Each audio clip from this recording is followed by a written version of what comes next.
Be ready. 5 seconds. Start. We believe that the private sector, both in agriculture and industry, will provide the needed thrust to economic growth. However, government will have to continue to play a crucial role in strengthening the social and physical infrastructure. This cannot happen unless the physical health of the government at the center and in the states improves considerably and gains strength. The realization of the social and economic objectives of the ninth plan depends critically on our being able to finance public investment in crucial areas of social and physical infrastructure. We will fail in our duty if we do not improve the central and state finances. The center has started taking certain firm measures to fulfill our responsibility. I urge the state governments to put their finances in order. Dear Chief Ministers, recent trends in this regard are alarming. States' own contribution to plan financing has been almost non existent. States are increasingly borrowing even to finance their current consumption. Reluctance to mobilize additional resources to meet increasing expenditure is the reason for this. There is a need for austerity all around to contain wasteful public expenditure. Revenue should be increased through a greater attention to efficiency and productivity of the enormous human and financial resources we invest in our various schemes. Can we accomplish this without a political consensus to end competitive populism? We are aware that the center has taken certain measures in recent years that have had serious, though indirect, repercussions on state finances. As an example, I mention the implementation of the Fifth Pay Commission's recommendations. Adoption of these at the center has had a snowballing effect on states. I can assure you that we will be more considerate of states' interests in such matters in future. Charity begins at home.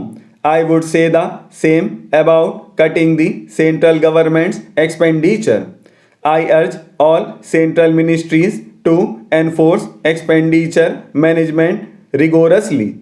Why should we not have more essential expenditure in the social sector? Today, there is both a need and scope to raise resources through levying reasonable electricity tariffs and irrigation charges. Untargeted and unintended subsidies often lead to distortions in resource allocation, besides failing to benefit the really poor. Reforms in the power sector, which we have been overdue, must be quickly implemented by states. That will lead to better financial annotations of the power sector, which underserves financial freedom for the time being. We should also address the problem of implicit subsidies.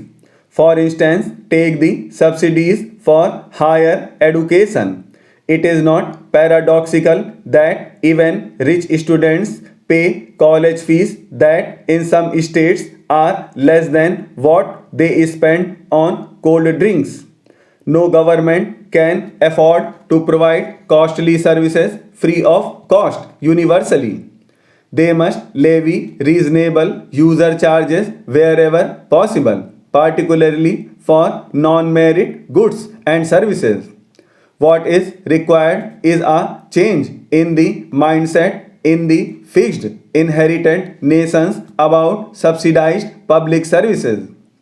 We should not be prisoners of the past. Subsidized services should be restricted to only those who cannot afford to pay. There is a tax competition among states to attract private investments. Such policies are harmful as states have lost tax revenue without much influencing investment decisions. This must stop. Better infrastructure, faster decision making, and investor friendly environment are more important in the decision making of the investor community. A practice that is pushing states towards fiscal crisis is the ready extension of guarantees to the borrowings of state level public enterprises. These guarantees may devolve on state governments as the financial health of many such enterprises is not sound. This practice will hurt states' credibility and adversely influence their credit ratings. Regional disparities are of concern both across and within states. Even some of the faster growing states have pockets that have lagged behind. We should exchange notes on lessons of such unbalanced development. Faster and widespread development is the medicine for many of the ills of our economy, polity, and society. Let us strive to live up to the expectations of the people, especially of the poorest, who are also the majority of voters. Modern communications and media have raised people's expectations. We cannot forget that many of the social, political, and communal tensions we see today are due to the non realization of these expectations. The 73rd and 74th Amendments to our Constitution 5 years ago provide for a third tier of government. Still, several states have not yet imbibed the spirit of these amendments. There is an urgent need for genuine devolution of political, administrative, and financial powers to the Panchayati Raj institutions.